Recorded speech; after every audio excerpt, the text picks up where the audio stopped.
नमस्कार मंडळी, स्वागत आहे तुमचं आमच्या चॅनलमध्ये। आवाज महामुंबईचा, शोध बातमीचा, कौल मनाचा।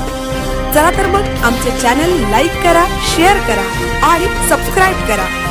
धन्यवाद। माहे फेब्रुवारी वार बुधवार दिनांक 25 फेब्रुवारी 2026 रोजी रायगड जिल्हा परिषद प्राथमिक शाळा जासई तालुका उरण जिल्हा रायगड येथे माननीय मुख्याध्यापिका मिनल माळी मॅडम आणि शिक्षक वृंदांनी बाल आनंदी बाजार या उपक्रमाचे आयोजन केले होते। या आनंदी बाजारामध्ये 60 स्टॉल मांडले होते। या स्टॉलमध्ये चिकन बिर्याणी, चिकन पकोडे, चिकन लॉलीपॉप, जवळा भाकरी, मच्छी फ्राय, कोंबडी वडे, भुर्जी पाव, विविध प्रकारचे स्वीट, फळांचे सलाड, शिरकुर्मा, पुरणपोळी, भजी, मासवडी, मुगडाळ हलवा, लस्सी असे कितीतरी विविध पदार्थ मांडण्यात आले होते। या उपक्रमाचे उद्घाटन सकाळी ठीक 11 वाजता नवनिर्वाचित उरण पंचायत समिती सदस्या माननीय सौ निर्मला नरेश घरत, माजी सभापती पंचायत समिती उरण माननीय नरेश शेठ घरत, गट शिक्षणाधिकारी माननीय सागर पवार साहेब, विस्तार अधिकारी माननीय निर्मला घरत मॅम यांच्या शुभ हस्ते करण्यात आले। यावेळी ग्रुप ग्रामपंचायत जासई सदस्य धीरज घरत, आदित्य घरत, शाळा व्यवस्थापन समिती अध्यक्षा वंदना पाटील, उपाध्यक्ष गणेश पाटील, शिक्षणप्रेमी सुहास म्हात्रे, माजी विद्यार्थी संघ समिती अध्यक्ष विनायक घरत, कोषाध्यक्ष मयुरेश पाटील, सदस्य विमल केनी उपस्थित राहून बाल आनंदी बाजार उपक्रमाची शोभा वाढवली। या उपक्रमाचा मुख्य हेतू विद्यार्थ्यांच्या कलागुणांना वाव देण्यासाठी तसेच त्यांचे व्यवहार ज्ञान वाढवण्यासाठी कृतीयुक्त ज्ञान रचनावाद म्हणून उपक्रम घेण्यात आला। शाळेतील एकूण 486 विद्यार्थ्यांनी सहभाग घेतला। गावातील महिला मंडळ, प्रतिष्ठित नागरिक, माता पालक सहभाग घेऊन बाल आनंदी बाजार मोठ्या उत्साहात संपन्न झाला। जासई शाळेतील उपक्रमशील शिक्षक रुपेश पाटील यांनी सुंदर निवेदन केले व आभार मानून कार्यक्रमाची सांगता करण्यात आली। आवाज महामुंबईचा चॅनेलसाठी मिलिंद खारपाटील, जासई, उरण।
मॅडम व्हिडिओ चालू केलाय तुम्ही।